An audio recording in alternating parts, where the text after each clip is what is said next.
রাধে রাধে সবাইকে। আজ আমি বানাচ্ছি হলো রুটির একটা দারুণ স্ন্যাক্স রেসিপি। প্রথমে আমি বাঁধাকপি, গাজর আর ক্যাপসিকাম নিয়ে নিয়েছি। ভালোভাবে ওটাকে ভেজে নেব। ভেজে নেওয়ার পরে ঢাকনা চাপা দিয়ে আমরা আবার ভালোভাবে ভাজতে দেবো, যাতে সবজিটা নরম হয়ে আসে।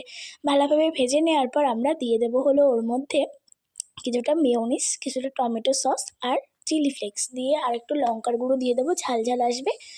তারপর দিয়ে ভালোভাবে যেই রুটি, ওই রুটির একটা ডো ভালোভাবে নিয়ে আমরা রুটিটাকে বেলে নিয়েছিলাম, তারপরে দিয়ে ওর মধ্যে দিয়ে দেবো মেয়োনিজ সস, দিয়ে ভালোভাবে মাখিয়ে নেবো। এরপরে যে সবজিটা তৈরি করেছিলাম, সবজিটা দিয়ে দেবো, দিয়ে ওর উপর দিয়েই দিয়ে দেবো কিছুটা চিজ দেওয়ার পর আমরা ভালোভাবে এপিট ওপিট ভালোভাবে আমরা করে নেব।